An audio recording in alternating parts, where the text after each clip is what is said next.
Hi, my name is Katie, and I'm going to give you an introductory video for data analysis and assessment. A little bit about me: I went to Pittsburgh State University, got my undergrad in secondary education in history. I have a cat named Zoe who I absolutely love. She's a calico. I just got engaged at the end of June in 2020, so almost a year now, and we just bought our first house in this crazy market. The market, if you don't know, is very difficult to buy a house. So in order to not overbuy, we bought a house that needed a lot of renovation. So hopefully you can't hear in the background, but our floors are actually getting redone upstairs as I'm doing this video. So hopefully that's not distracting. Years in education: I will be entering my 4th year in education at Mill Creek Middle School in the DeSoto School District. My first year, I was a 7th grade pathways teacher. What that is at our district is a life skills course. So we talk about careers and different life skills, having empathy, and other type of life skills that you need to have as an adult. And then my 2nd year, I moved up to 8th grade pathways. And then my 3rd and my 4th year, I will be the 7th grade social studies teacher, which is what I went to school for. So I'm very excited about that. This is my 2nd year on the DeSoto School District's innovation team. We went one-to-one right at the beginning of last year, which was great timing with the pandemic and schools closing, because before then they did not have their own computers, the students.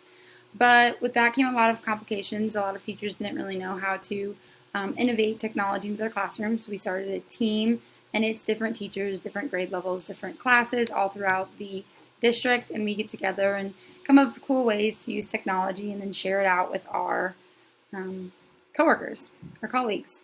This has been my 3rd year as the Mill Creek Middle School cheer coach, 3rd year as Mill Creek Middle School pep club sponsor, and then next year is my 1st year as Mill Creek Middle School's assistant cross country coach.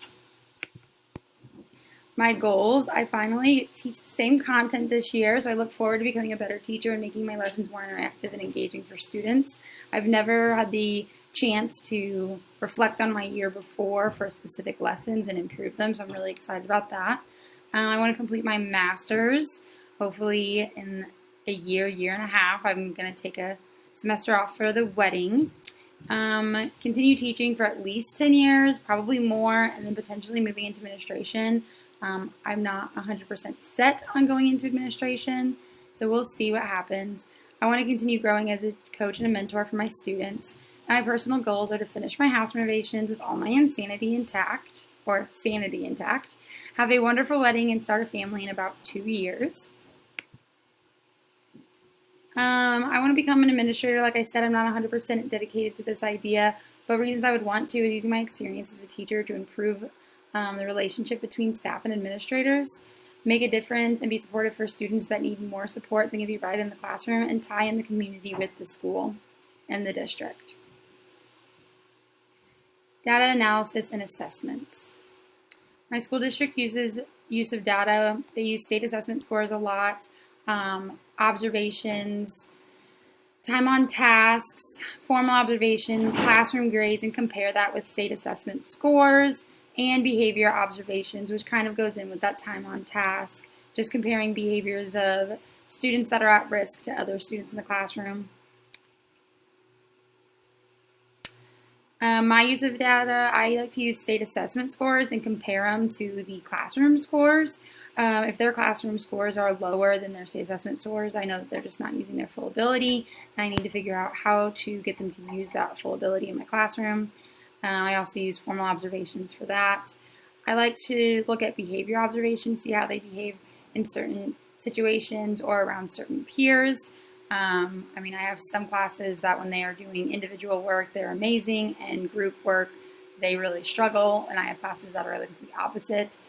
So based on their ability to do work in those kind of settings, I will change how we do assignments for each class. I also like to look at individual ability.